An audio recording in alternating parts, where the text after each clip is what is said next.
We light our chalice with words by Jacob Trapp.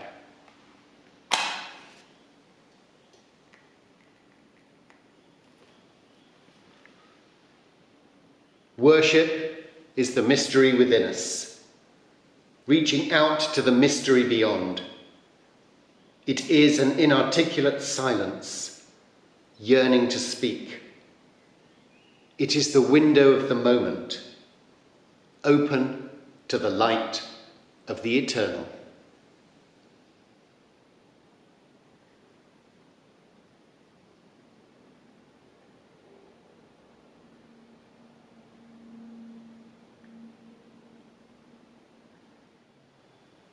Welcome.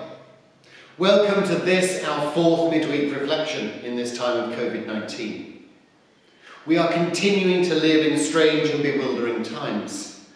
I know I say that each week, but perhaps I need to say it for myself, to convince myself it is still real. Now the lockdown continues.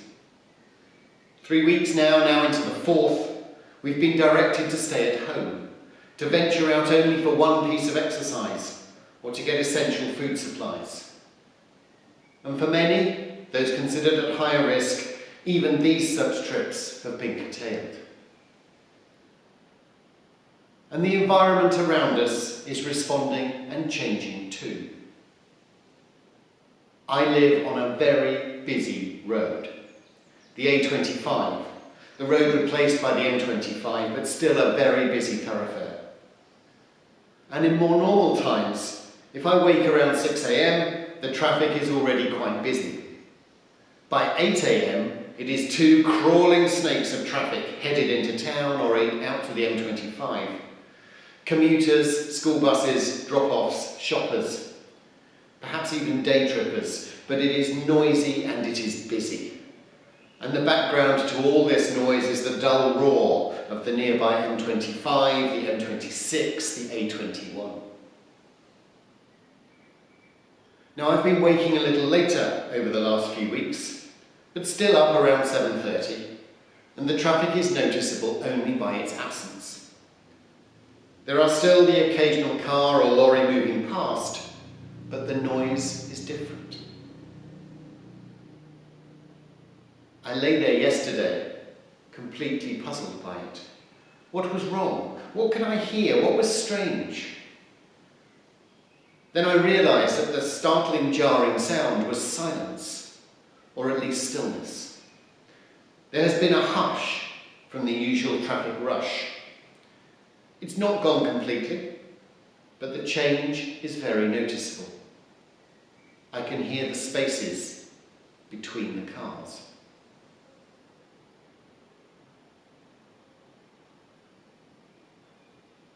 The space in between, that's where the noises of life have lain hidden for the 10 years I've lived here. I can't complain about the area. We're near woods and fields, and the setting directly around us, the 300-year-old churchyard and the long plush hedges, are wonderful places to be. Yet they have, in a strange way, become even greater places at the time of lockdown. We are living our currently extraordinary lives in retreat.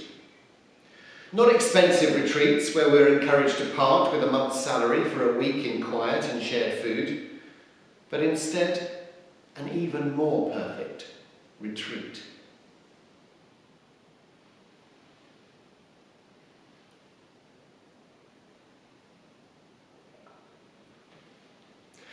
Now Marcus Aurelius, Roman Emperor, philosopher, who lived around 1900 years ago, spoke of the importance of these moments and the simple fact that such retreats are available to all. I think even in Roman times, expensive retreats existed, because he said, people seek retreats for themselves, houses in the country or seashores or mountains. And you want to do that very much too. But it's within your power, whenever you want to retreat into yourself. For nowhere, either more quiet or free, can a person retreat into than into their own soul. I affirm that tranquility is nothing but the good ordering of the mind.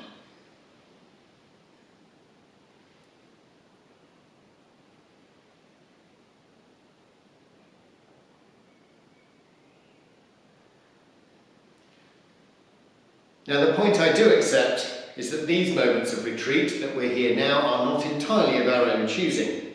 We are forced into this situation through no fault of our own. We stay indoors, we stay away from others for the protection of ourselves and for the protection of wider society. We are simply here. But sometimes we might need to be nudged, to be reminded that actually we can now hear the space in between. We might need a nudge to be reminded of the stillness around us. It's right here, it's right now. We know it's there, but are we listening? And it's not at the cost of a second retreat house in the country, or the seashore, or the mountain. We slide instead into Marcus Aurelius' tranquility, right here.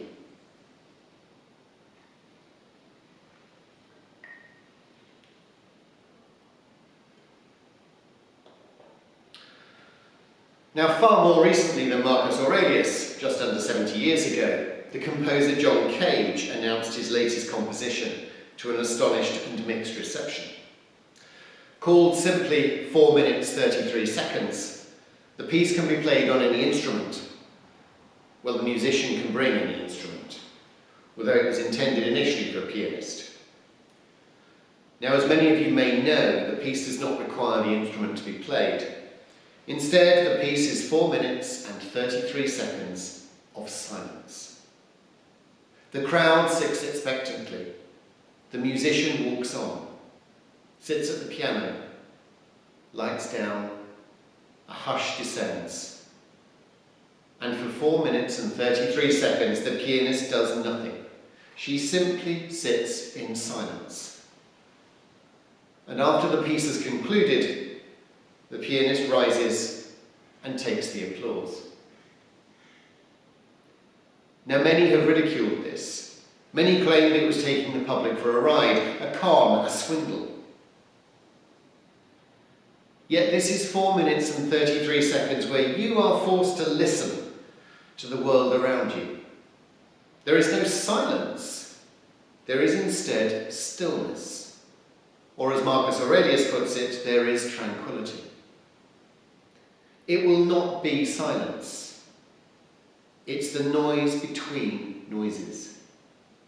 It's the creak of a chair, the cough of someone several rows away, perhaps a door slamming somewhere, your own breathing, your own heartbeat. This is an awareness. It's a mini retreat. 4 minutes and 33 seconds of hearing the world around you, letting it flow over you. Let yourself become part of it, allowing it to overwhelm you. The space in between.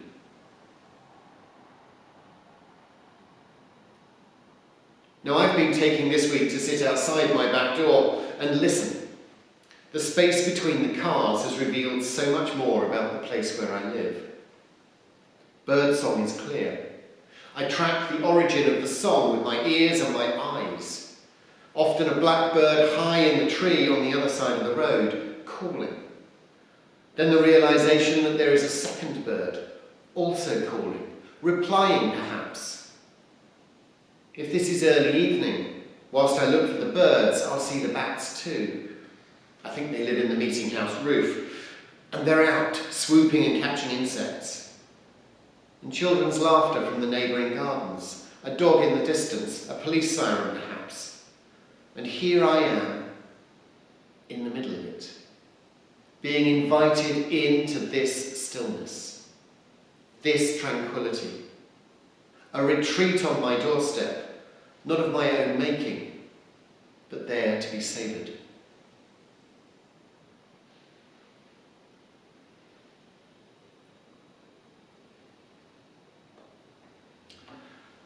There are so many worries and fears with us all at present with COVID-19. We are concerned for others. We have concerns for ourselves. We may be tired, we may be fearful, we may be uncertain, we may be fine. We're being guided and directed in how to live our lives. All of our outside activities are controlled by others. for good reason, but that doesn't always help. The need for stillness and reflection has never been greater if we are to steady our minds, if we are to seek connection with the divine, if we are to reopen our deeper connections to the world, the universe, and all that is. That stillness and tranquility is there if we want it. But like the audience of John Cage, we might need to be nudged into listening to it.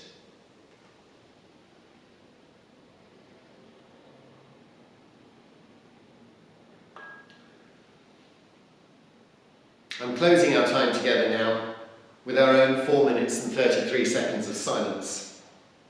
I shall start the silence with the singing bowl, and I shall end it with the singing bowl too. I've removed from the soundtrack for this video for the 4 minutes and 33 seconds. There will be silence on this piece, and it will enable you to listen to your own surroundings. Perhaps open a window and listen to the outside. Perhaps just allow yourself to be transported into the quiet of your soul. But make yourself comfortable. Relax your body. And as the bowl rings, listen to where you are. Don't strain toward the sound, just allow the sounds to come to you. And think about what you hear. So relaxing. And as Marcus Aurelius puts it, allow your mind to order, to place you where you are, to find your own tranquility.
Worship is the mystery within us, reaching out to the mystery beyond.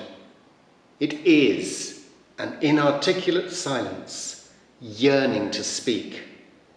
It is the window of the moment, open to the light of the eternal.